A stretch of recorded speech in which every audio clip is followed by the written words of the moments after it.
Hello, everybody. Today I'm going to go over a live demo of framing POS, and I'll be taking your questions. If you're able to join on Zoom, you can do that.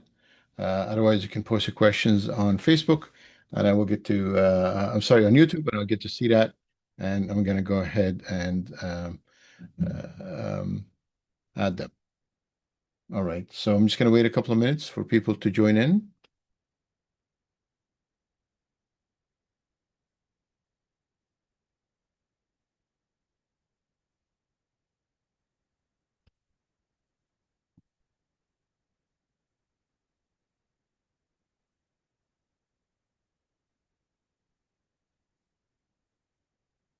So we have one person here right now. I'm just going to wait maybe another 2 to 3 minutes before we start, if that's okay. Ed, I know you're here, but it says you're muted. Just give me a couple of minutes. I'll wait for a few other people to join up if there's more people. Okay. I'm recording this also, and I'll be able to, uh, it's going to be on YouTube and I'll post it on Facebook as well. Hey, Ed.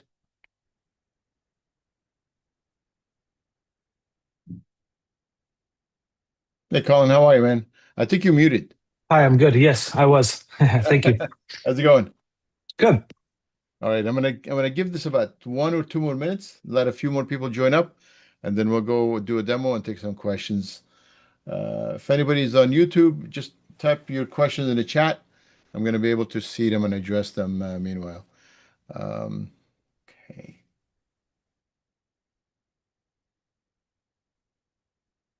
Charlie, how are you?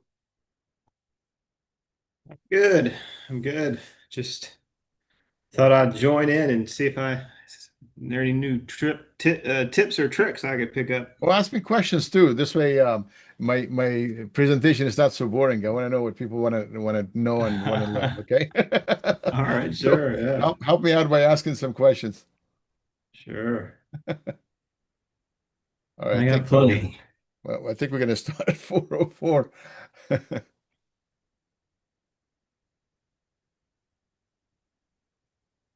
All Yeah. right, so let me share my screen meanwhile. Okay. All right, do you guys see my screen? Is my screen showing? Yes. Perfect. Okay, good.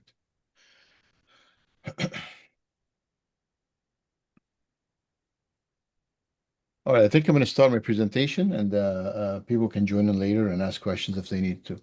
All right, so the first thing you do when you join, when you go to Framing POS, you're going to be presented with a login page. You log in and then you're going to come into this page. Our default page or main page is all the incomplete work orders. So it shows you everything you got to work on that day. And these are just the made up names I have here. So here we have two views. We have a compact view if you look over here, and we also have expanded view.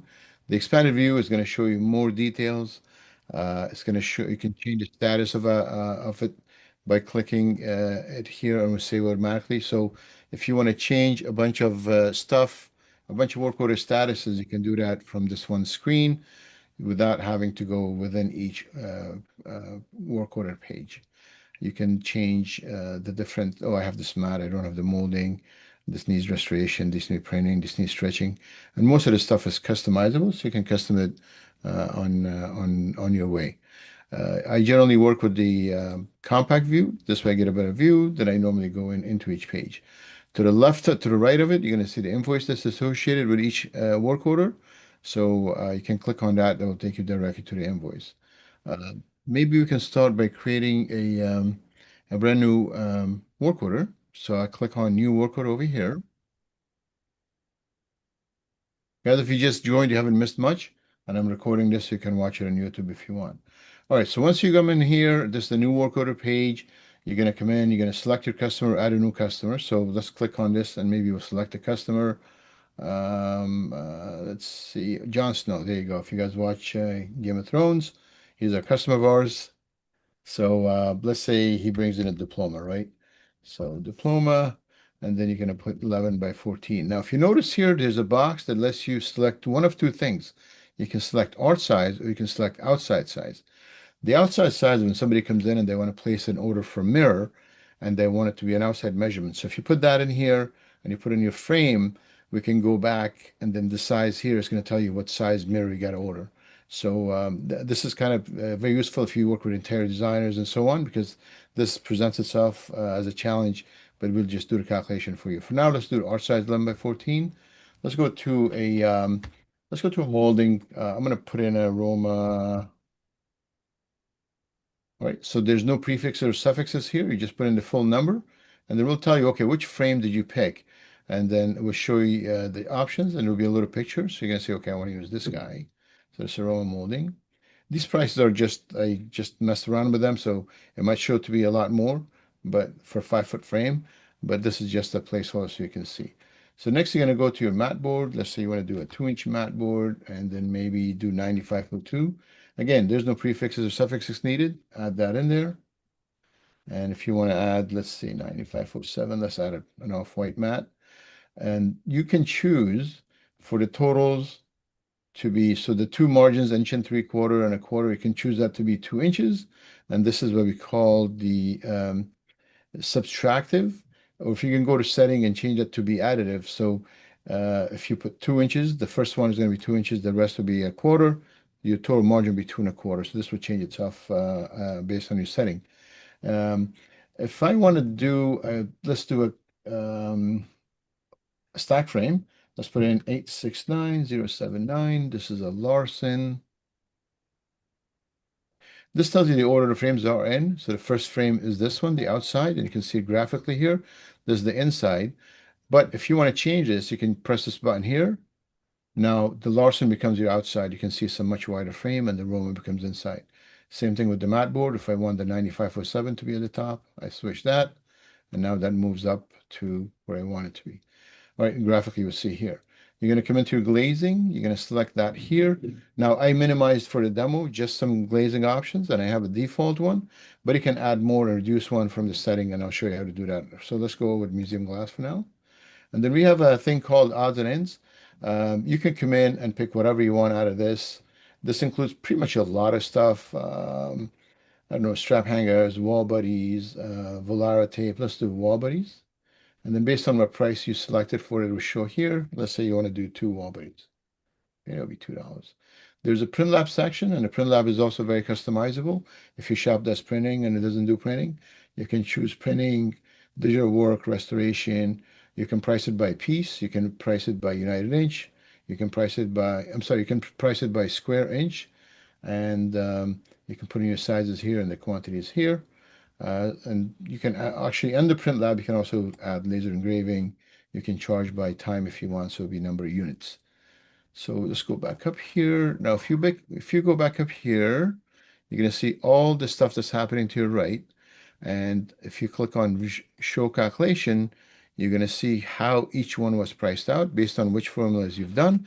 So if the frame shows incorrectly, you're going to say, wait a second, what did I do? You're going to find out and see what went wrong. So this will show here for you. And this tells you the total molding cost, mat board cost, glazing, and so on. You can make some adjustments here. We have something called inflation price adjustment, and that I'll show you guys in a second how that works. This was added automatically, and I'll show you where that works. You can do a discount by 1% or by $1, or you can do a price override. Let's say, hey, I negotiated this, and I want to sell this for $600. So you can put that amount, and your tax gets totaled, and you can choose to have it tax exempt if the customer has a tax exempt account with you, or they will pay the tax. And then here you have priorities. There's a low, normal, high. High would be, hey, this is super rush. No, low would be, hey, I need it, but it doesn't have to be finished on that date. And you can set different tones, different priorities here. And under statuses, we have a bunch of different statuses, and I'll show you what else you can add there.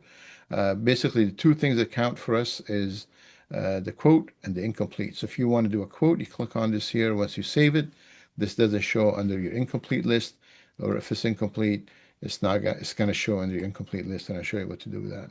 So we can take this and add it to a quote or an invoice. All right, so let's add it to an invoice. We already selected a customer, so I don't have to select a customer here. All right, so there you go. So now this is your customer. And if there are more work orders you want to add here, you can just type in the numbers and they all get added up here. This part here, this is our Google Sheets integration. Basically, all the gifts, items that you have, any art consignment you have, and I'll show you that after we finish this part of the demo. I'll take some questions and I'll take that, explain how that goes. But this basically connects to a Google Sheet and pulls all the items that you're selling as gift items. If you have knickknacks that you sell, if you have artwork consignment, this will do that here. Consignment, you can add different things such as curbside delivery. You say, okay, I want to charge this guy, I don't know, $50. You can add that here.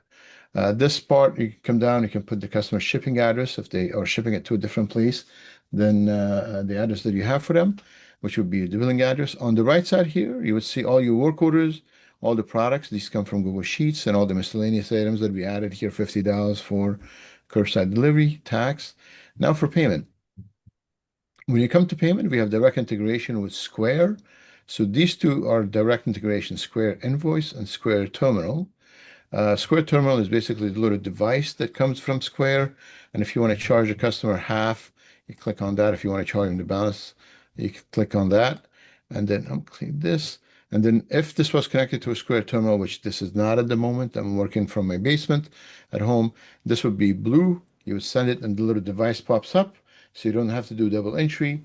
$346.13 shows up on the terminal. The customer swipes their card. Within a couple of seconds, this refreshes and tells you, hey, this was a Square payment, and the guy paid with American Express and it saves it for you. So you don't have to do double entry 2 times. This will save the amount and the credit card type used.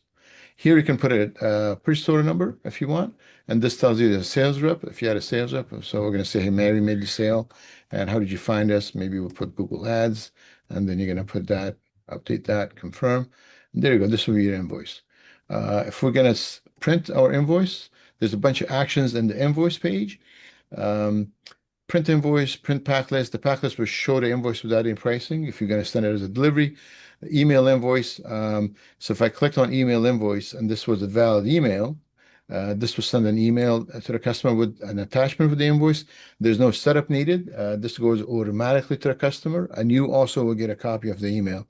When the customer replies back, you're going to get it back here. There's a bunch of other stuff. You can mark all the work orders completed, incompleted. You can mark them as quote and hold.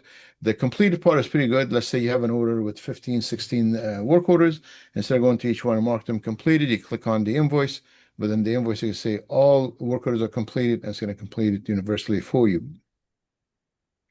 We have a place where you can change the due dates for all the work orders within the same invoice. So that will save you a little bit of time. And the universal note is very useful. So let's say, again, same example, you have 15 work orders in the same invoice, and there's something that the customer wants for every single one. She goes, I don't know, use black paper on the backing or plastic wrap each one. Instead of going to each work order, making notes, you click on universal order, click here, bag each frame and plastic bags, something like that, right?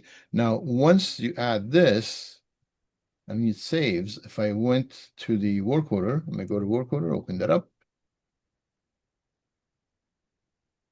You'll see here, this is invoice notes, and this universal is going to show it here, and we'll show how you print it out. Let's see here. How do you price stuff? So if you go to product, okay, we have molding, mat board, glazing, odds and ends, print lab. So molding is your main one. You're going to go there. So because we're cloud-based, there's nothing for you to enable or disable, all the vendors included. You could come in and say, look, I want this vendor to be included in my system or not. Okay. So each one would have a pricing default and the pricing formula. So you can choose whatever formula you want to use for it. And you can also choose which distributor to buy it from. And that is going to come in play when you go to your purchase ordering system. So let's say AMCI Lola regions, you're going to say I buy all that from AMCI because it's the same company. So maybe Bella, right? Bella, let's say you want to buy your Bella from who distributes Bella? Artistics Wholesale Supply. So right there. So if I sold a Bella frame, the purchase order you want it to go to Artistic Wholesale Supply, this will help you do that. So anytime there is a Bella frame order, the purchase order is going to show Artistic Wholesale Supply because you choose them to be your distributor for Bella molding. All right, so this is all the stuff here. If you sell closed corner frames, there's a cool feature here that will help you get an estimate of how much the shipping cost would be. You put the zip code that the company ships from, you put their base fee and the minimum fee, and then we take the size of the closed corner frame, we add a 4-inch padding, we calculate what the UPS cost would be, plus the packing fee, which will be the base fee, and what their minimum is. And we'll give you a guesstimate of what that cost would be in the work order. So if you're selling a closed corner frame, this will be very helpful to you, but you have to set it up at one time. How do you set up your pricing? You go here. So the first one you're going to see with a little star here, this is your default pricing. If you click on it, you're going to see all the vendors that are using this pricing. And if you look to the left, we explain to you how the pricing works. So you can price it by chop, by joint, by length, minimum feet. You want it to be 6 feet or whatever, you can put that in there. And then this is your minimum price. No matter how cheap the frame is, this is what I want to charge for it. So I want it multiplied by 3, and then I want to charge an extra $3. And then you come back here, and then you can do a set price, and then you can set your range over here. This is basically very easy to set up. Now, the formula that's being used, these are all the vendors that are using this formula, and you can pick a single item from a vendor that you buy by the box, that you can buy it more affordably or whatever, and you can have that one particular item. So the whole vendor could have one pricing formula, but you can have one particular item within that vendor to have a different price. All right, so we're gonna go back out here. And then if you go to directory, this shows you all your moldings. And you can narrow it down by whatever company you want to see the moldings. Now we have what's called a clone. So if you were to price this, if you bought this and you want to stock this item and it goes discontinued, but because we will remove the discontinued items from the product list here, you can come in here, you can do a clone, and then you can give it your own name. So this way the pictures, everything is copied, but this way it doesn't get overwritten when we have any updates to the pricing. House, these are products that you carry in-house. These are your own products that you're trying to sell. So you can add your own products by clicking on add molding. We go to mat boards. Mat boards are very similar. You have house mats. You have the pricing formulas. And then you have your vendors. Obviously, there's less molding vendors, mat vendors than molding. Again, you can come in and say, okay, my Arctique, I buy them from Larson. My Bainbridge, I want to buy them from Larson. But Crescent, I want to buy from Decor. And my Peterborough, I want to buy them from Omega. And my Rising, I want to buy from Decor. So you can distribute, you can tell it which distributor you want to buy from over here. And then anytime you sell a Bainbridge, it will get added here. Same thing with glazing. So this is the list of all the glazing that's available, but you can see I only enabled a few of them to show for me because I don't want to sell premium clear, or I don't want to sell conservation clear. Whatever you do, you enable it here. Set as default. If you select one of these, this will be automatically added to every work order. For example, in this case, looks like we added Optium Museum acrylic. You can have your own house glass if this is something you choose to do. Again, pricing works the same way. Pricing for sheets of glass works by sheet. So you're going to say, okay, a sheet of glass, I want to charge 3 times markup plus a fee.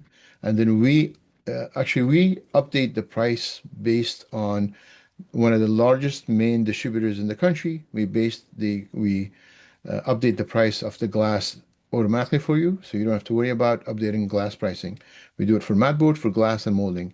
Most other framing POSs, I don't know if they do update pricing on glass, but we do.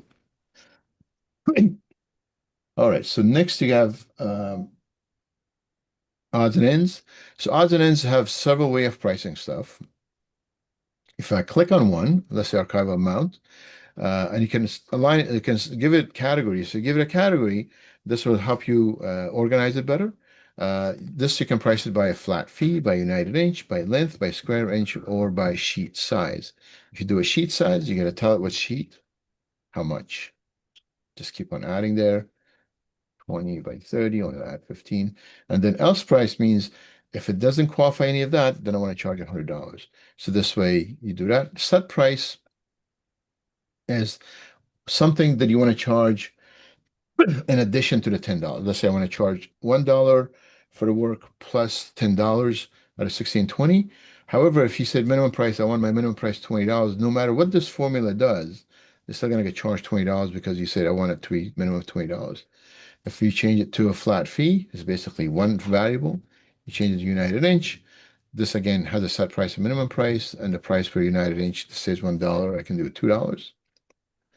Length, this takes the length needed to make the frame, and we'll calculate that for you, square inch. Takes the square inch, and obviously the sheet sizes will be displayed here. If I clicked on auto add on some things, for example, let's say, oh, why am I not able to auto add here? Oh, you got to enable first, obviously. And if I said auto add, so all these three items are going to be auto added to a work order if I did this. Okay. So balsa wood, batting, blocking, we show that.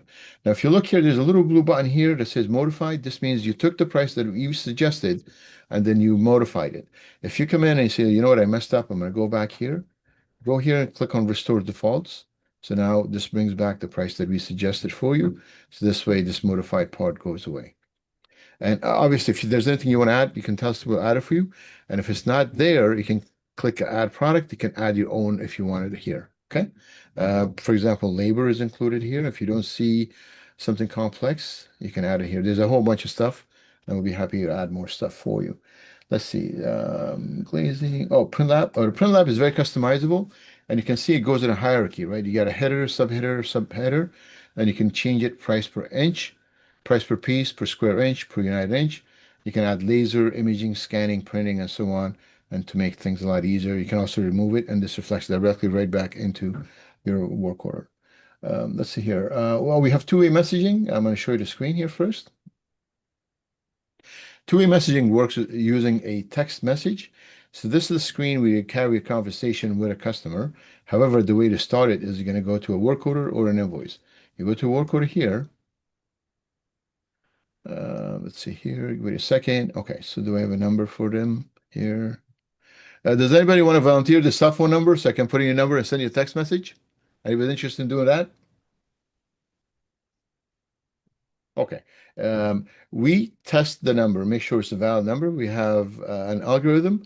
We test the phone number, and then if the number is available to send a text message to, you go to Actions, you go send the message. Okay. Right now it says no customer phone number. But if it did, oh, you know what? Let me put my shop's number. I'm going to put in. All right. So this is our cell phone. We're going to hit update. Okay, so if I click on Actions, show all work orders, we'll go this way, and we're going to click on this here. Now, if I went to Action, send a message, it's going to check the number is valid, and if it is, it's going to bring me here.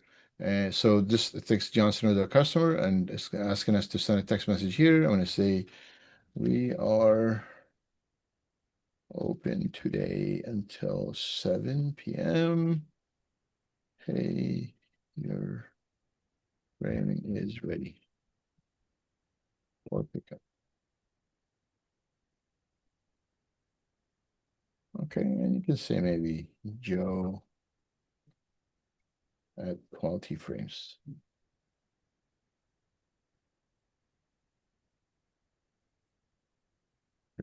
There you go. Now, when I hit this, my phone, as a customer, I will receive a text message. Okay, and here you go. All right, there's some more tests, and if you can see here, I'm going to bring this close, but I got a text message here that it says I got this. So I'm going to go ahead and reply back. I'm going to say, great. I'll pick up tonight. All right, so now I'm the customer. I replied back. Okay, so if I refresh this page, there you go. I send this text message to the customer, and the customer replied back, said, "Hey, great, I'll pick it up tonight." So this is our two-way text messaging. It's all included in the service. There's no setup for you to need to set up, and you communicate with the directly there. All right, so we've got this.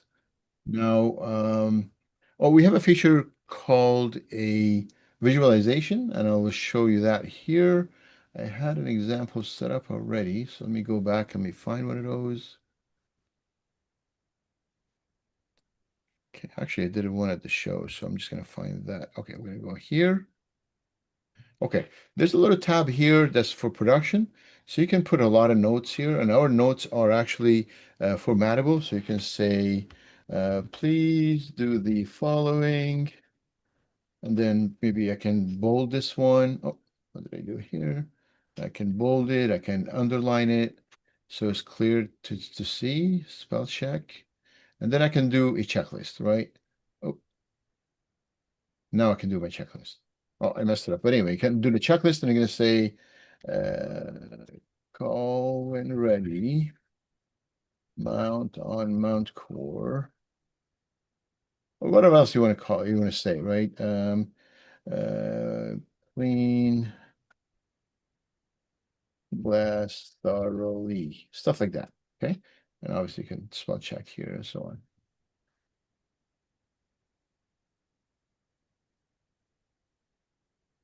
Or I can't spell, but anyway, you can spell check and add different tasks here. Now, there's a bunch of stuff you can do here. You can say, I have my mat board in stock is on order or received. So your production tab is this is where you're going to work after the job is taken. And then you can do whatever marketing, you can do whatever notes here if you want. We have several places where you can do your own custom names, and those are in the setting page, and I'll show you how to do that. So you can do Tom's setting, you can do needs gilding, and this one is here, says ready to fit in our shop. We prepare everything, make it ready to fit. So anybody comes in, they see the blue button, it says ready to fit. They'll know all the materials here. Let's take it out, finish it, so we can call the customer to pick it up. Oh, we'll go to visualization right now. So if you want to upload a picture, you can upload a picture in two ways. You can upload using or upload file, or you can use Google Photos. If you use Google Photos, you would know how this works. It's an app on your phone that uploads all the pictures from your phone automatically, and we let you access it from here, and you can attach it to a work order. If I clicked on art here, these are some of the pictures I uploaded.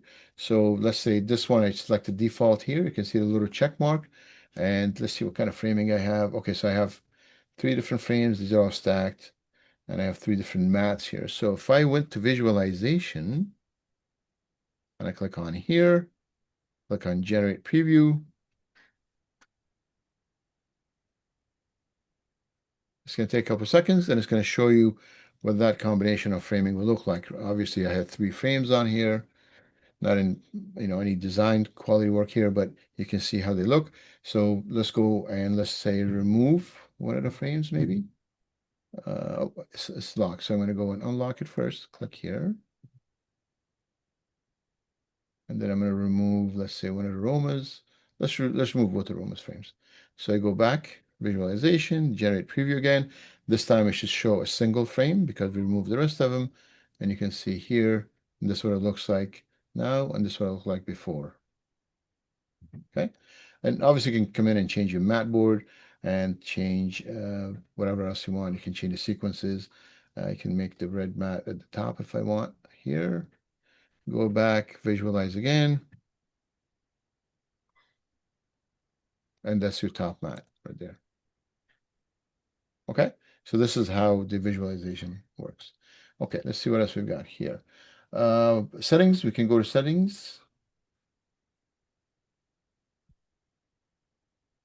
All right, you put all your sales taxes here, and this would be all cumulative. So you can put your state, your local, whatever community taxes you have, and then when you charge a tax at 6.5 because they added 4 plus 2.5. This is where I talked about the mat reveal being subtractive or additive. So you can do that and you can choose your default reveal. If you want to see some discontinued items under work order, you can click this. You can see the mat boards and the glass. If there's a glass that's been discontinued, if the mat board and molding, if there's a more molding that's been discontinued, but you still want to see it because you have stock in the back somewhere, you click that and this will help you do that. I keep that shut off in our shop.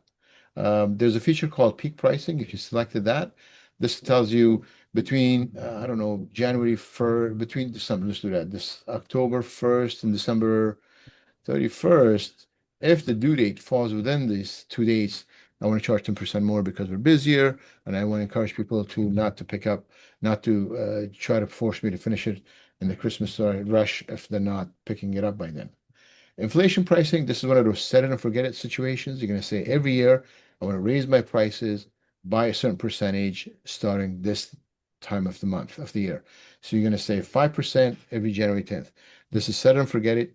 You don't have to adjust your pricing if you don't want to on some of the manual stuff. This will take care of it for you. Remember how I showed you how the pricing calculation worked? If you want to show it to all the employees and managers, you can do that. Or if you want to be the only person who see how the calculation worked, you're going to click that, and then that little tab doesn't show. This here syncs default product pricing. If you played around with the pricing and you change a few things and now you're ready to start using Framing POS, if you clicked on this, this is going to bring all the pricing to what we suggest for you to use, and then it will write everything for you. So don't click that until you're ready. We also give you a confirmation that everything will be overwritten if you clicked on that. So there'll be one warning for you to see. This here tells you who can void an invoice and who can't. There. I forget this part. This part doesn't show. We had something called everything else. We're not using that anymore. We're just using what's called odds and ends. This here is a cool feature. This is a chop shipping fee. So if you have a vendor who you buy chops from and they're and you want to account for the chop fee, you can click this. You can say apply chop fee automatically, and then you want to say that you want to allow the fee to be removed or not. So if you want to have an employee and you don't want to allow them to change the cost of the chop fee, you know, select that. So say let's say $35. Who would sell chop was I don't know, Fatio, let's say Global Art, maybe Quattro, right? So anytime these three vendors, you're selling molding from them, this $35 will be added directly to compensate for the cost of shipping that you're going to buy from these guys as a chop. Next here, oh, this is the mat waste factor. This comes in play when you're purchase ordering comes in effect. So let's say you sold one mat, let's say 95 foot 2, you sold a 1620 and sold a 20 by 30. This is going to help you try to come to a usage of, hey, you're going to need a single sheet, but how much waste do you have? So you have to play with that. I put 20%, but generally I think it's going to be about 15%. So this is going to say, okay, you sold 5 jobs and they all add up to 2 sheets. So you only have to buy 2 sheets, and the waste factor here is going to help you come up to with a better number. This part you don't need. This is country. You can change that. It's really a one-time situation. Your time zone is one-time situation. Now, if you have several accounts and you want to set up a situation where you have several Framing POS accounts, you can set up a store code and a store color, and I'll show you where that comes handy. And then you can have that print on all your work orders, invoices, and all the other stuff. You will see that. These are your payment types. You can choose which payment types to select and which should be your default payment. So I don't know if you don't accept Afterpay or if you don't accept JCB and so on. You can add that here and you say, okay, I want Square Terminal to be my default, and that would help you with that so you can reduce it. This where you add the sales reps from the drop down. This you can add found as how, I don't know, walk in and so on. This here is a quote conversion. So when you send a quote to a customer and they like to do it, they will click on this. On the quote they say accept, and if they click on accept, you can also allow them to pay. So if they click accept a quote and they say, "Oh, I like to pay for it," then you're going to tell them, "Okay, allow them to pay using a credit card, and I want to select 100%." So if somebody accepts your quote and clicks on accept, the next page is going to say, hey, look, this guy allows you to pay. And then the payment options would be 100%, 10%, 15%. So 100% in our shop, they can click it and they can pay it. And then your invoice is going to mark paid.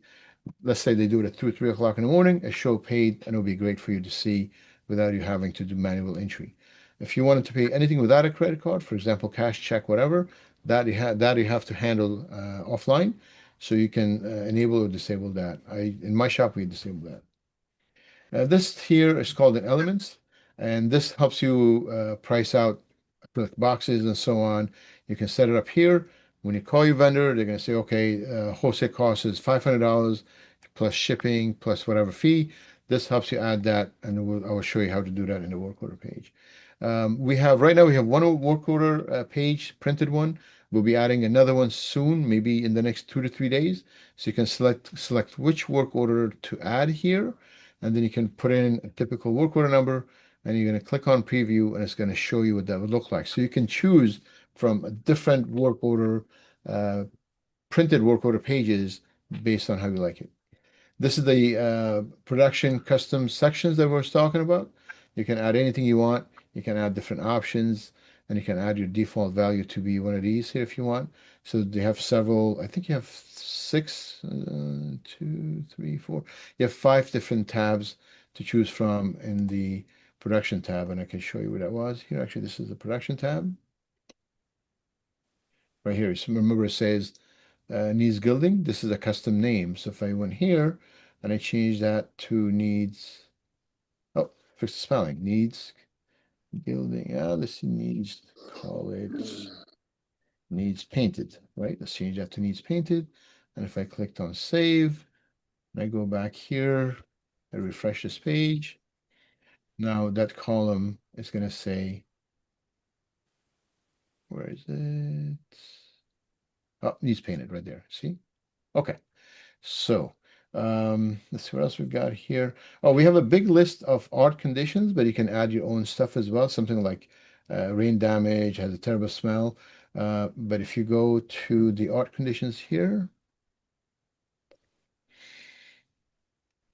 so you have all the ones that we included, plus you can add your own stuff if nothing is, if what you want to add is not included here. Okay, let's see here. Let's go to purchase order system. So anything you write up as a work order gets added to the purchase order, and it gets added to a purchase order of your distributor of your choice. So let's say you selected Decor to be a distributor for Crescent mat boards. If you click on this here, it's going to show you, did we do that? Yeah, right. It's going to show you the Crescent mat boards here. So if I clicked on this, this says I need 2 sheets of 32 by 40, and I have 5 work orders on here. You can see it's blue. Now, this tells me suggesting to buy only 2 sheets. If I clicked on this, it's going to tell me, oh, work order 11, 69, 71, 72, 73, they all needed little sizes. And it calculated for me, and it said, look, most likely you're going to need 2 sheets. You as a framer, you double check that stuff, make sure it's all correct, and then I can uh, uh, close that up. And now I know for 5 work orders, I need 2 sheets of this matboard 9502, right? And the next one is 9507. Again, there's 5 other work orders it says, and it also tells me I need 2 sheets of that here. If you want to come in and add a product that was not in the list, you can click here and add a product there. So you can add it to your work order list, but everything is added automatically. What's cool about this is once an item is added as a work order to a purchase order, an item in a work order is added to a purchase order, there will be a mark on the purchase order telling you on the work order what it is. So if I click on this purchase order, on the work order, and I scroll down, next to each product, you're going to see a purchase order number. You can see that, right? This is my molding. There's a purchase order next to my mat. There's a purchase order for this other mat. Even on the glass, there's a purchase order number. If everything, the 3 things that we keep track of is molding, mat, and glazing. If all these were added to a purchase order, you will see a little button that says all materials are in a purchase order. That means you already put them on purchase order, you haven't ordered them yet, or you have ordered it, we don't know that yet. Now, if you come back again here, there's also a little button here, a little graphic that says lock or unlock, right? If it's unlocked, that means that purchase order has not been submitted to your vendor yet. You can manually email it or you can print it and send it. So if I went to 1033, let me open that 1033, go back here. Let me just make that into a smaller box. So I can send the email. When I send that email, the status of this changes to closed. And then the little box, the little lock box that we had that said 1033 is unlocked is going to change. So right now it's locked, it's unlocked, right? That means the purchase order is still open. So if I refreshed here, right now you see it's locked. Okay. So this means that, hey, you placed the order for a molding. It's been sent to a vendor. You either emailed it through our system or you printed it and then read it out to your vendor through the system there. These purchase orders, these items are also in the same purchase order, so they're also locked. Your glass is also locked. So if I open my glass purchase order, now obviously you don't order your glass by the sheet, you order them by the box. However, if you come down here and you find, hey, I need a 40 by 60 museum glass, and you say, you know what, I don't have that, but I have the small ones. If the 4060 isn't there, then you're going to say, hey, I'm going to send it to my vendor. And in this case, it seems like you chose Larson to be a vendor. Oh, I forgot how you're going to put your account numbers. So you're going to go to setting, and it's a one-time setup. You go to setting, you go to purchasing, and then you choose whatever vendor. Let's say Bella Molding. You put your account number here, and it's going to start showing up on all your purchase orders. This will be the email that you want to select. I think Bella is sales at Bella Molding, so you can adjust it there and you can set it. You also are going to have two different notes, purchase order notes and private notes. The purchase order notes here is what you want to include to Bella every time you send him a purchase order. Something like, hey, please double check my quality or ship as soon as possible. Private notes is something that you're not going to send to Bella, but these are notes about your distributor. Hey, we get 40% discount when you get an invoice, double check, make sure it's properly priced or something like this. So this is your internal pricing and this is your external pricing. Internal notes, external notes. If you go to customers, again, and the customers we have internal and external or private and non-private. So if I click on a customer, okay, you have two types of notes for a customer. You have public notes. You're going to say son is named Gwen, birthday, play soccer. Let's say play soccer. All right. So now this is my public note. Okay. Let me save that. Actually, let's add a private note too. So I'm going to go to private note for a customer. I'm going to say very detailed. Make sure to charge more for extra labor. So you do that. This will be as your private note. Okay. So I'm going to save this. Now, we actually we have another feature that allows you to create a work order and invoice from the customer page. So now you're the customer, you're going to go to action and you're going to say show customers work orders or invoices. You can also say create a new work order for this customer. It's right here. So I'm going to go and choose to create a work order for John Oliver. I click there. Now, when I'm here in the customer box, there are two places, public notes, private notes. If I clicked on the public notes, it would just say, son's name is Quinn, plays soccer. And say, hey, how's Quinn? Is he still playing soccer? Right? But however, if there are private notes that you don't want the customer to see, you're going to click on it and they get a warning. Hey, this is a private note. You sure you want to view it? Just in case the customer is looking at your screen and so on. You say, yeah, of course. So the customer's not looking at it. Then it's going to say, hey, this guy's very detailed. Make sure you charge more for extra labor. Um, I think this concludes my demo part. If anybody has any questions, I'll be happy to answer them. Oh, Yep. I have a quick question. So I have three shops, and they're in different communities, and they all have unique sales tax. Yep. So how would I do that in settings? I'm assuming it's in settings. Each one has a separate sales tax. Yes. You have to get three separate accounts. It doesn't, we cannot allow, our system doesn't support different sales tax accounts that way. Okay. So in your situation where you have two locations, Yeah. do you have the same sales tax? Is that the No, I only? don't. No, I have different sales tax for each account for each shop. So I put this up. This is our New York City Uptown location. I put it up because the screens look the same. The printed workers look the same because we produce in the same shop. This code and this blue color, the other shop is green. When it's printed or we look at the screen, we know which shop's account we're looking at without having to really kind of look at the email address for each account. So this is more of a color cue to tell us you're working on this shop's account or that shop's account. But the sales tax cannot be changed within the same account with different invoices. Okay. Anyone else? Yeah, I got a couple questions for you, Mo. Sure. The other day I noticed, and I could never figure out what happened. I created a work order, Yep. I created an invoice, and then I forgot something. And when I went back to the work order, and unlocked it, like the prices went up, right? And then I was like, oh no, now my work order doesn't match my invoice, but I've already told them that I was Mhm. adding this $10 piece of mat board. So what do you think happened there? Let's see. So let's go to a work order. Oh, let's go to one we just made.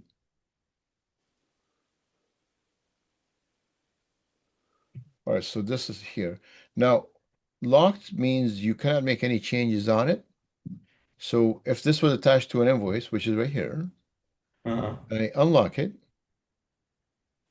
when I unlock it, nothing still changes. The only time something will change, if I come in, all right, so look at this. Oh, this is, so we had a price override. This will not change at all. So let's change this. Um, if I went and I changed my size to, let's say, a 16 by 14, then the price will change. So if you're trying to make changes without the lock part, what I like you to do is first you unlock, okay? Come back here and click on Pinned. So now you're allowed to make any changes you want without the price getting changed. You either do this or copy it and put it in price override. So any changes you're making will not reflect the price anymore. So you either have to put the price in this box or you have this pinned. And now I can come in and I can change the size to 11 by 14, for example. Because I have this pinned, this will not change. So most Okay. likely when you unlocked, you added something somewhere, you changed a frame size, you added molding, mat board, or something changed and that got changed. Does that make sense? Yeah, would it have, now this was an older work order, would it have had something to do with glass prices or molding prices that would have updated from last month to this month? Oh, Is that is that a hmm, possibility? maybe. I have to understand. I have to see exactly what action you took. But once I see what you mean, I have to think of that answer. I don't know that the answer to that, but I know the question Okay. you're asking me. So Yes. I know. Okay, yeah. It just seemed like everything, like as soon as I unlocked it, it went up. Like I didn't, so the Yeah, only thing I could think is because of glass prices maybe going up, or mat price. maybe, Sure. or Yeah, something went up. yeah. The second question I had for you is, I noticed the other day that you have Square integration. Can you talk more about that? Yeah, so Square integration is pretty cool. I didn't talk about any integrations at all. So let me go there. So you go to setting. We didn't do any of this stuff. Okay, so integrations. So we have integrations with a lot of big things we use, email, calendar, photos, Google Sheets. One of them is Square. So this right now is connected with Square and works with Square in two ways. I have a video on YouTube and I will post that for you guys to see. But basically, if you are connected already to Square, you open an account with Square on your own, and then you come in here, you log in, and you connect it. So right now this is connected. I go to an invoice. Let's go to this guy. All right, I got an invoice here.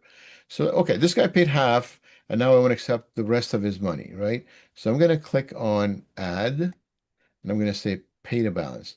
Now, if you had selected Square as your default, it's going to show here. Now, Square has two options, Square Invoice and Square Terminal. Do you have the Square Terminal device, the white device? I do.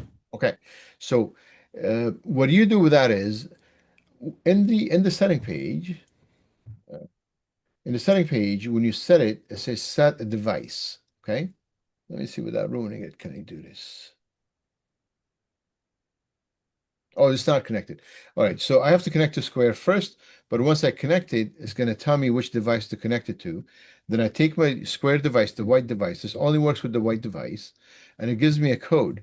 So you take your Square device, you log out, and then when you come to log back in, it says you want to log in using a username and password or using a one-time code.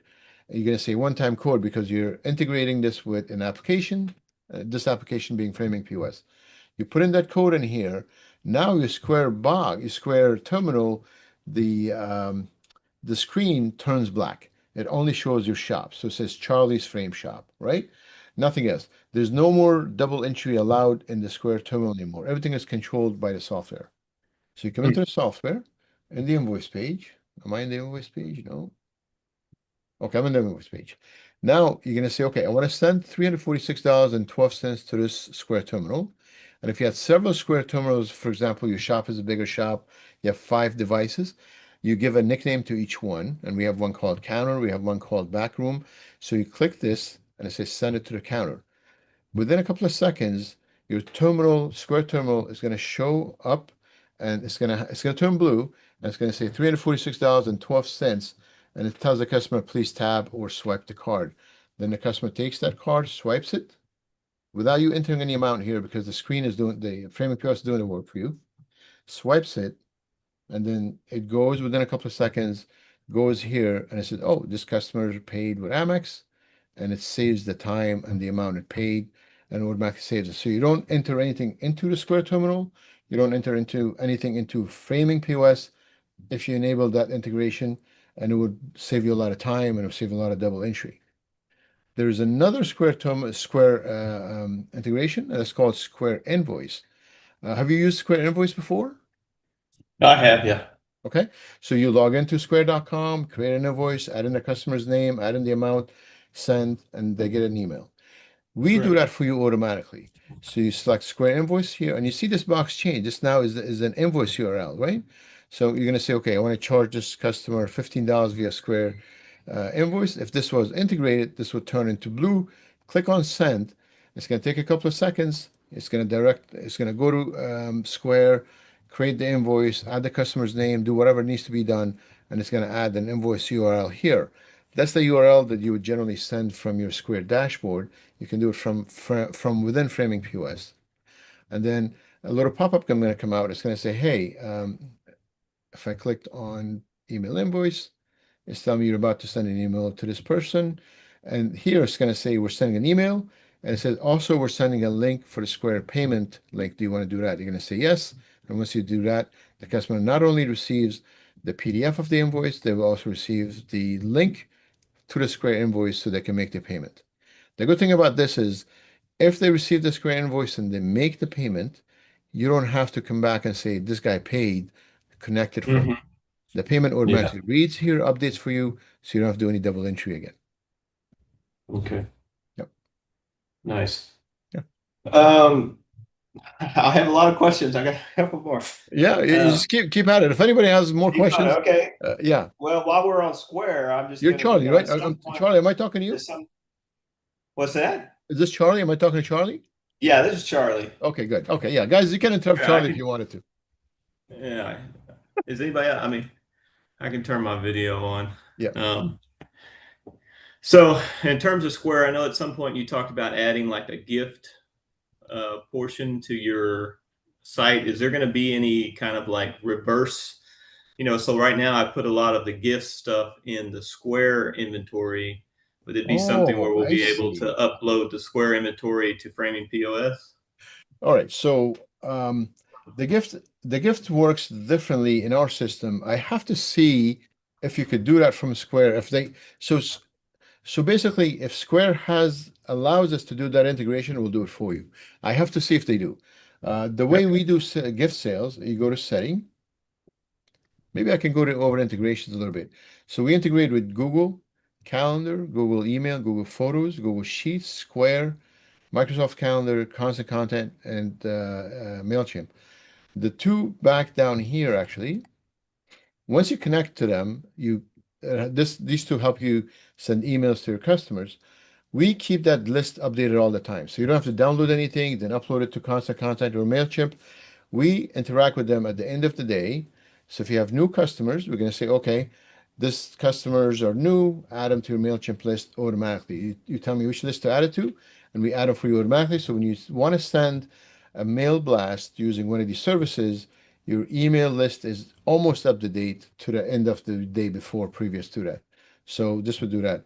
Google Calendar and Outlook Calendar lets you see your workload in a Google Calendar or an Outlook Calendar, so you can see it on any device. You're not going to be tied into Framing POS.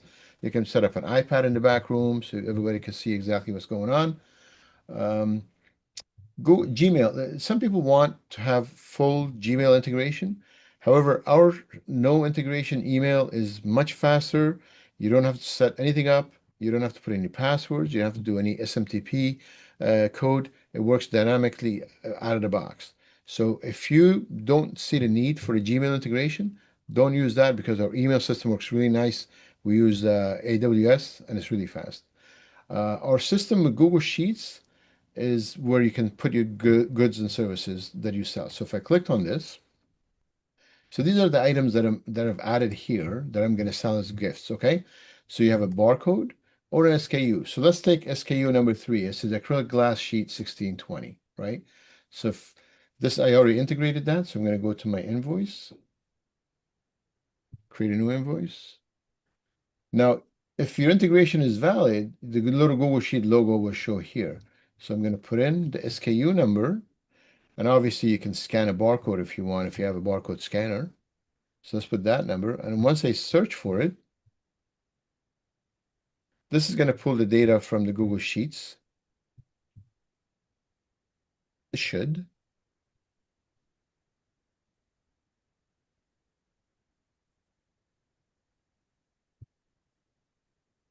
Let me refresh, enter.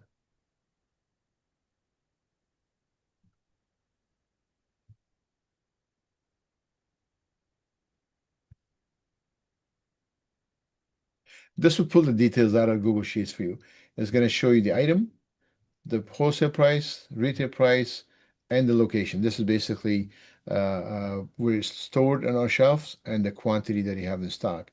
Let me try a UPC code. Maybe this one is gold leaf frame 2436. Let me do a refresh. SKU, UPC, I mean. But obviously we found a bug, but this part works and it's going to pull all the information here for you. But what you want to do is you want to pull this stuff from your Square gift item, right? That's what I was thinking. Well, I'm still setting everything up, but that Square Online stuff looks pretty inviting, so put barcodes on everything, and then that way you can have the gifts online as part of the Square Online. And then if it was something where, I haven't really, figured out the benefit, but I was just wondering, that way you could have the gifts right in both places. I'll look into that. I think I'm searching the wrong item here. It's searching gift API, gift card, not gifts. But I'll search that up. If it's possible, we'll integrate it for you. We Yeah. love Square. We use Square all the time in our shop. So if it's possible, I'll look into it. I know some of our customers are going to be using Shopify, similar to what you're using for that. So I'm waiting for them to set that up, and then we'll integrate that for them on Shopify. Gotcha. But Square should be easy. We use Square all the time. Integration is very solid with them. So I should be able to integrate with that. Shouldn't be much of a problem. How long Okay, until one the last question. Shopify? How quickly? How long until the Shopify integration should be done? We will work very fast because I have 3 people waiting to open a Shopify account and add stuff to it. And then they're going to tell me what they need the integration to look like. Hmm. If you have already a Shopify account and you use it and you tell me what you need it to do, I'll be happy to take your guidance and do it for you. I don't develop a feature unless I know what people want to use it for and how. So they tell me this is what I want to do and I'll do it. Colin, I was talking to you, right? Yes, that's right. And sorry, just to keep going on this, the Shopify, I think since I've been searching for Square, the algorithm has now been feeding me advertisements for other types of payment processing, and Shopify has come up as an advertising for free hardware. So instead of having to pay the $2.99 for a Square terminal, Sure. I saw that Shopify offers the free hardware terminal. And then as well, for my website integration, I have asked my web developer to see if, since I have now a free Square account, can we take our online payments via Square? And his response was, I know we can do Shopify, but I will check on the Square integration. So You let me Shopify would. know what you wanted to do once you have that set up. Mm, Say, look, look. One thing I could see possible is you get a Shopify order, and you want that to come in as a work order, so you can mark it complete. Or you mm, get a Shopify order, and you want it to go as an invoice. Tell me exactly what do you want it to be when you are ready, and we'll set that up. I don't think that should be a okay. problem. But Okay, we cool. have to know what do you want it to do. Got it. Thank you. Yep. Oh, by the way, the Square Terminal stuff. So if you go to Square itself, Square Terminal device, they sell that for $300 at their shop, right? But Hmm. we buy these from eBay. So instead of paying $300, you go to eBay. Oh, wow. Yeah, just they're used. They're generally in a very good condition, Yeah. and they sell them very cheap. Square. I imagine just with all these kind of small startup retail shops that open and close every single day, there's probably people selling these 90 terminals bucks right online. there. Yeah. I Got it. only buy them from there. It's much cheaper and it's the same product. You just Yeah. yeah, Uh-huh. yeah, Okay, cool. Thank you. sure. All right. Anybody else any other questions?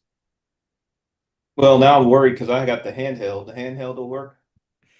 We only integrate with Square Terminal. Square Terminal is the only device from the Square collection that lets us do this type of integration.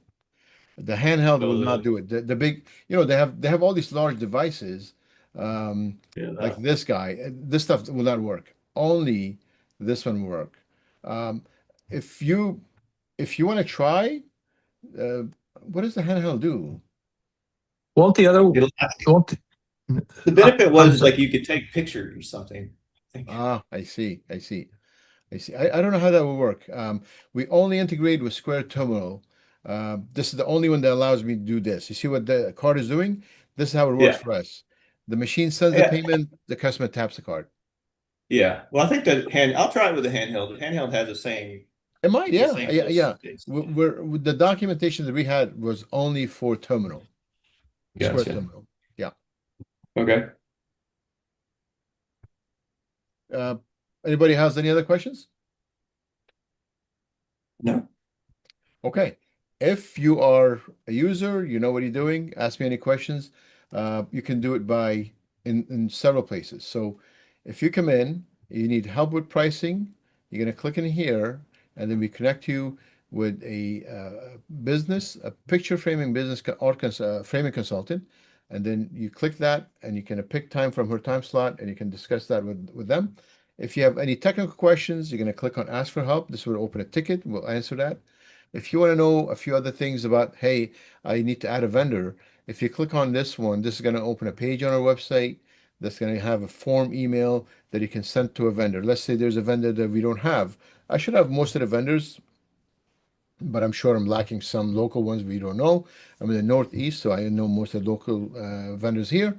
You can copy this, send them an email, and if you CC us in the email, then we'll keep track of them and say, hey, look, Colin is looking to add you as a vendor. We don't have your software. We don't have you in our software. We don't charge any money.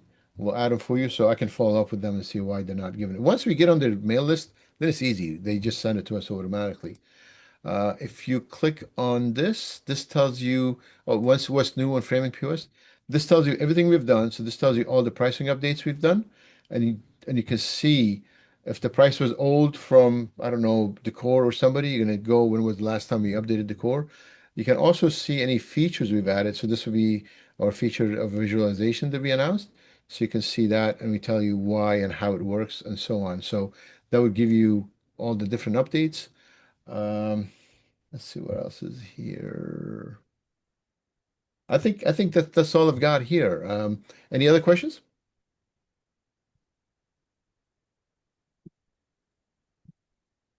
Well, the questions I had that I think you answered here actually on the call was pretty good. So, when we open a brand new work order, we like to add fitting and a wire hanger and foam board. And Sheila wasn't able to help me with that question, but I think you addressed it on this call. And there's settings somewhere you can go to auto Oh, add for all those odds and ends. Is that right? that's right. Let me show you. So am I still sharing my screen here? Yes. All right. So I go to product, I go odds and ends. Let's find wire. All right. So you want to go to wire, and then you want to add auto add. You see that right there? Yes. Okay. And then Okay. you hit foam board. So let me find foam.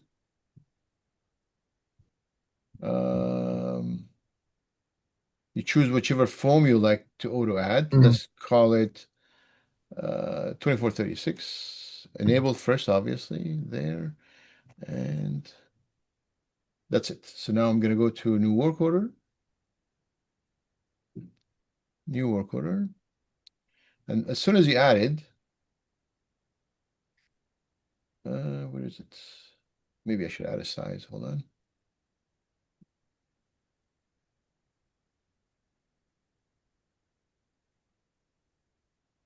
There you go. Oh, so I have more than one wire, but these I actually selected also batting and blocking earlier. So those are the Yeah. ones that Yeah. get auto added to your product the minute you have them. And if you Okay. want to organize this stuff better, you can come into odds and ends and give it a category name, right? Hardware, wiring, and then this stuff is going to organize better here if I refresh it so you can see them in a more organized way, if that I makes sense. see. Okay. Yeah, that is. Okay, Yeah. cool. And you can reduce a Uh, bunch of these if you don't want to see them by mhm. disabling them. Okay, got it. A question that from a work order. I know you're introducing a new AI visualization feature. Yeah. We have there's a very common molding 9951. I believe it's from CMI, but I typed that in on my test account the other day and it didn't pop up with the visualization. I thought that would be one of the most common moldings to have. So I was curious. 9951. Yes. Okay, let's see what it is. Oh, we don't have CMI. I'm sorry. So we grab the images from the vendor and then Uh-huh. we run it through Google Gemini, Uh-huh. Nano Banana. Uh, I think CMI doesn't have the type of pictures we need. Let me just check. Yeah, see, look, this is very difficult to work with versus Yeah. aroma molding. Aroma molding stuff is just beautiful. It's um, so if it's difficult, we're not going to be able to use it unless the vendor gives us new products. So let's say 15154, right? Hmm. This stuff is just the lighting, the angles. This stuff works Yeah. so much better. So if I don't have it, most Hmm. likely the Okay. vendor has not good quality images. Now, what is 9955? Is it a black frame? Yeah, it's just a very basic black frame. This guy, right? Yeah, top left. Yes. Oh, so this is equivalent to, what is it, 372,285, I think. Hold on.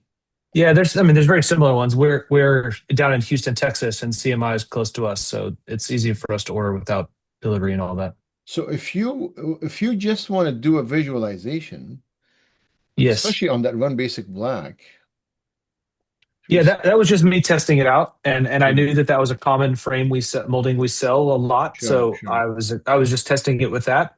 Yeah. Um, Do you think this is a close yeah, approximation of the, yeah, it sure is, yeah, and so and just for just the visualization part, maybe you can do this. Let's try it out.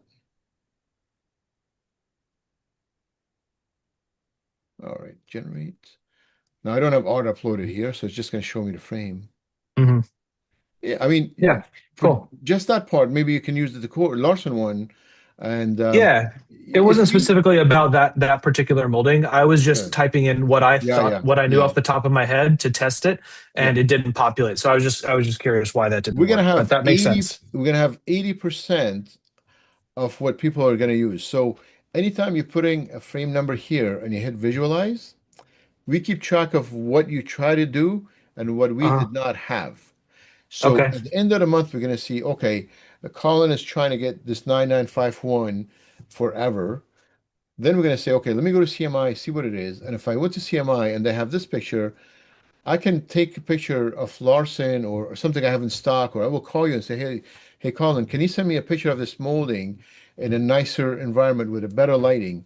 And then Hmm. we can upload that for you. So we keep track of all your usage and then we Okay. will just cover that. So our plan is to cover 80% of what people want to use because we will never cover 100%. It's just going to be impossible. Sure. Yeah. Sure. Yeah. Okay. Thank you. Yep. Where are One you at in question. Houston? So the shop is in League City, actually, Upper Bay Frame. So just a tad south of Houston proper. Oh, yeah, I saw your post the other day. Oh, Guys, cool. you have any other questions? Anybody else? Yes. Sorry, Mo, I do have a question. Yeah, go ahead. We're going to be moving over from Frame Ready, and Frame Ready has that nice single square screen where everything is listed all in one visualization. Sure. Is there a compact view for your work orders where you could get something close to that instead of having to do all this scrolling and everything? No, not at this time. We do not have a Okay. plan to do that. We found this to be easier to work with for us at this time. Okay. Right now, this is not a priority to change the skin, if that makes sense, of the Yeah. system. Um, uh, we are not replicating Frame Ready. We're trying to come up with something better or something Yeah. more No. efficient. So Yeah. yeah, I don't blame you. yeah. It's just for my employees having to transition Yeah. over. It's there's gonna be some pain. I get that. And I'm not even saying pain. I'm just trying to, Yeah. there's a lot of empty space right Yeah, here. yeah. And so, just trying to be efficient with the screen space. I wonder if you could have a compact option where it reduces as much of that white space as possible, so you can see everything in one square. I'll consider Not to that. say you have to. My partner, not only is he a programmer, he's also a very visual designer. He likes Uh-huh. space. He likes things not cluttered. So this is a product of him not only Yeah. creating something but also making it look more look elegant. Yeah, and I So don't disagree. It's probably just a preference thing, and it's not even my yeah, preference. I'm just worrying about sure, my sure, employees who have sure. been looking at a non-scrolling program for 15 years, Yeah. and they can see everything they need in one space. Rather Sure. here, there's just going to be lots of scrolling. Sure. But isn't that all condensed? I mean, if we put in everything we have here and there, it's just going to be very condensed, wouldn't it? Yeah, I mean, and frame ready is quite condensed. And again, I'm not trying to say that frame ready is the ultimate goal here. I'm just trying to anticipate transition and ease of transition for my employees. Like Yeah. obviously, frame ready doesn't have visualization, and visualization takes up a large chunk of this screen here. Yeah. Yeah. But as you admitted a second ago, there is tons of white space and Yeah. padding around some of these blocks and everything. Yeah. Again, maybe it's a preference that maybe some of your half your customers would like to have a compact version, half your customers would like the scrolling. Just something to consider for It's something we might consider, uh, um, but it's not top of the list if you don't mind me saying, because we're yeah, trying that's to fine. do Shopify, QuickBooks. Those are top of the list stuff, right? Yeah, that makes sense. Yeah, No, but no problem. we'll be happy to consider that. Hey, look, you're a customer. If somebody says this is what I want, we'll consider it. It's not a problem. hmm Yeah. Yeah, I would agree. It's not urgent though. Yeah. Yeah. Anybody else has any questions? Hey Mo, Matthew here. Hi, Matt. Hi. So I'm another Frame Ready user here. Love Okay. Frame Ready. Probably are going to be finding another POS after the Yeah. debacle everything's going with them. Mhm. But what I really like about Frame Ready is the art gallery section. I sell gifts, have artists on consignment. Really easy to inventory everything. When you go ahead and sell something, it logs it out of your inventory, keep track of it, keep track of your sales and all that. What do you have something similar to that on your We program? do. It just didn't work right now during my demo. Okay. So we keep goods like gift goods, art on consignment, and all that stuff in Google Sheets. So you go to setting. It didn't work, so I got to talk to my partner. Okay. So you go to integration and you go to Google Sheets. So if you click on this, this is going to open Google Sheets. So this is where you keep all your art consignment and all your Okay. gift products here. And we increment the quantity for you. And then we also help you pull little art labels with the artist name, a little Mhm. photograph of it. So for example, you can enter, you go to insert, where is it? Insert image into a cell right there. So for each product, you can add an image, and we print that for you as a report when you want to put that, attach it behind the artwork or something like that. But it just didn't work. Like, Okay. but 'Cause we do have that feature here. yeah. It just didn't work. I'm gonna try it one more time. See if it works now. Put an SKU. Yeah, sorry, it's not working. There's a bug. Yeah. We gotta fix that. But Okay, because that, that's pretty important to me because I yeah, sell enough gifts and art consignment and yeah. have to deal with consignment fees with ours. So it's really I need to keep track of that pretty That closely. we keep track of that. Yeah. We have a customer who has 75,000 items in their gift products, Oh wow. Okay. and they keep it all in Google Sheets. And Google Sheets Oh, takes it just makes it easy to is it manage. okay? Because I've never worked with Google Sheets, so I'd probably have to ask my wife to do that. But It's very similar to Excel. You oh, just okay. yeah, it's just basically what you see here. It's Excel but on the web. But when you go ahead and let's say customer uh, purchases custom framing, and then along with that buys some gift items Hmm. and a piece of art. Is that all combined on your invoice? Yeah, yeah. So Okay. your work orders get included here, Yeah. and then your products get included here, but it will be a single invoice if you want to combine a bunch of work orders and a bunch of products. Right. In this case, product shows a gift item or an art consignment product Right. Okay. And then it would be deducted from the from the Google. quantity. Correct. Yeah. Okay. All Yeah. right. We have a log Yeah. here. Oh, Okay. here. This is my sheet. Oh, let's see here. So we have a log that you can see what's happening. So let me see. Search for product, SKU2, match found.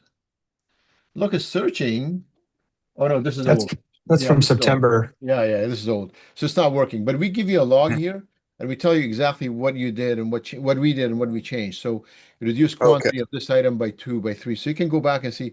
Let me see what's going on here. The log will give you a lot more information, Okay. just so you know what's happening. But so there's this tab and there's this tab here, and that adjusts the quantity for you. Okay. Yeah, And one more question. sure. Is no, I don't know. I don't know when I'm going to switch over. The frame ready saying Yeah, August is when they're going to stop. yeah, End of life or whatever. You have the end of the month. I like that virtual the visualizer. I think that's sure. a pretty handy tool, and I think it's great for customers. Yeah. What is if I don't? You said the end of the month. If I don't sign up by the end of the month, what's that extra? At Cost? $20. Okay. So yeah, it's the service itself is $30. Okay. Uh, and that gives you everything. The service gives you picture framing software except the visualization. Right. It gives you the text messaging, the two-way text messaging, the email, everything is included for $30. Hmm. If you want the visualization after the end of this month, then you pay $20 extra if you were not signed up already. But if you're signed up already, you keep it. The only thing we ask you is to make sure your payments are current, you don't miss a payment, credit card doesn't get declined, because once you do, then you lose the $20 benefit Okay. part of it. Well, it shouldn't be a problem. I've been paying frame ready $102 every month. So Yeah. 30 Uh, bucks isn't that's pretty good. I like Yeah, that. you get 5 users with us, and you get unlimited concurrent logins. Okay. Concurrent logins means you can log in from your phone, from your iPad, from your desktop. Uh, as long as it's the same username, we let you do concurrent logins. But if Okay. you want to say, hey, I have a shop admin, I have a manager and employee, and you can see their rights here, Hmm. then you give them different emails and you add them by click on add user, and you can add them as a manager, you can add them as an employee, and they have different privileges. So, Gotcha. if you want to control more tighter control of your shop, then you want to add them, but up to 5 users you get for free. And it says free available users 4. Okay. Your first account is the first one, and then you add 4 more for free. And anything beyond the 5 is an extra $5 a month. Okay. Great.